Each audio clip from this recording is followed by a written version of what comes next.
Good morning mga katabas. O nga pala, ito samahan nyo ako. Gupitan natin tong Pomeranian yan. Bali ito yung natapos ko. Pakita ko sa inyo kung paano ko ginawa.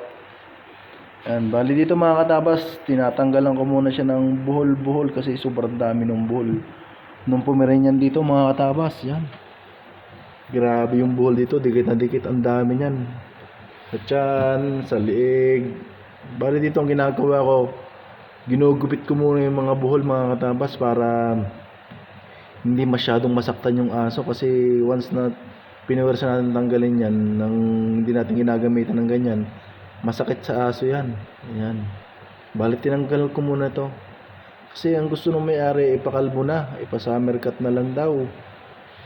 Bali ako nag-suggest dito, sabi ko baka kasi magtampo yung balahibo ng Pomeranian at hindi tumubo. Ang sabi ko sa kanila, kaya ang ginawa ko, sinabi ko sa kanila, ma'am, didimating ko na lang. Tatanggalin ko na lang yung buhol isa-isa. Yan balin ko na mga katabas. Siniship ko na yun sa mga paa niyan kasi maya itirahin na natin yan ng kabilog. Yan mga katabas. Bali dito tinitinin ko muna mga katabas. Binabawasan natin ng kaunti. Para mamaya kung sakali gupitan natin, kaunti na lang yung ating bibilugin. Yan. Ganyan po ako nagugupit mga katabas. Pag mga Pomeranian. Yan. Yan, inaisalba natin sa kalbo yung Pomeranian nila. Kasi nag-decide na silang kalbuhin eh. Ako naman kasi bilang groomer, kailangan ko rin magkaroon ng sa aso. Kasi alam ko naman yung matatanggal pa. At alam ko yung hindi na. Kaya isinadjust ko sa may-ari na kaya ko pa na isurvive yung balahibo niya at pagandahin natin yung aso mo kaysa maging kalbo naman, nakakaawa naman yung aso. Ayan. Kasi yung mga Pomeranian kasi meron silang previous problem na hindi naman nalalaman ng ibang kwan. Dito kasi pagka once na kinalbo nyo yung Pomeranian, minsan hindi bumabalik yung balahibo nila, kaya very sensitive yung balahibo nila. Kaya ganyan ang ginawa ko. Pabilog lang ginawa ko dyan mga katabas kasi ayaw kong kalbuhin. Gusto kong may-ari. Kaya ito na. Pabilog na yung ginawa ko para okay. Para mas maganda rin yung aso. Yan. Dito binibilog ko na yung sa mga paa mga katabas kasi yan ang aking inuuna pag nagugupit ako mga katabas. Yan. Bali ganyan lang mga katabas. Yan. Ganyan lang po ako magupit mga katabas. Yan. Ito dito pupormahan ko na yun sa puwetan niya. Binibilogin ko na yan kasi bidyan ko na dyan ako nag-uumpisa pagka yung sa mga part ng katawan sa may bandang puwet para papunta sa unahan.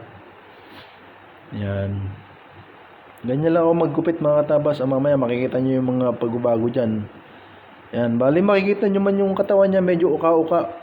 Kasi ang ginawa ko diyan kasi yung pagtanggalan ng buhol, medyo malalim yung kuha, kaya hindi natin pwedeng habulin kasi sobrang lalim. Kaya ang ginawa ko, medyo binabawang ko lang yung ating gupit, pabilog. Yan. Pero makikita nyo yung mga uka-uka diyan.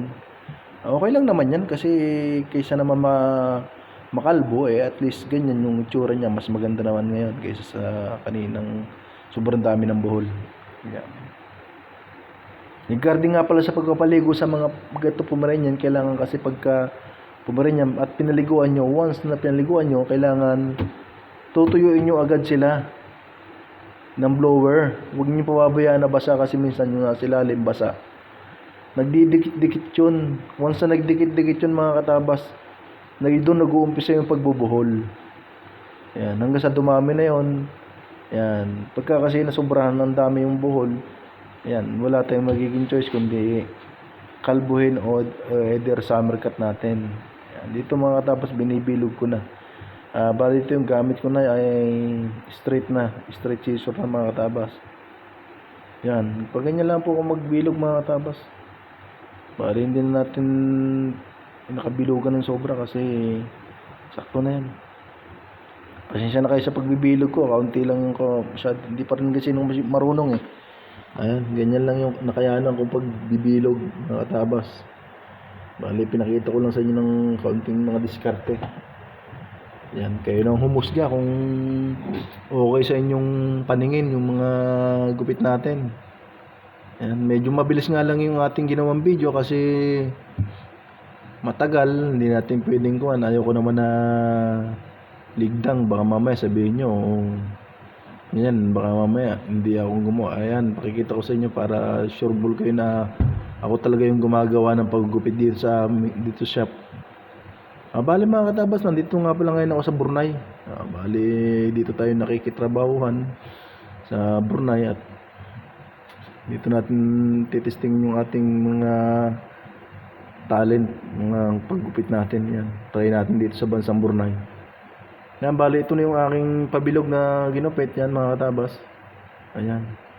O nga pala, maraming salamat nga sa suporta nyo sa akin sa Christian. Yan. Aking Facebook, marami. Ito nga pala yung aking fully finished na gawa. Yan mga katabas. Thank you so much po sa inyong lahat at maraming salamat. Talaga pong God bless po sa inyo. Thank you so much mga katabas. Thank you so much sa inyong lahat. Ingat po kayo palagi. Sana kayo gabayan ng kung may kapal. Ingat po kayo palagi. Ito po yung mga picture na aking gupit. Yan. Thank you so much.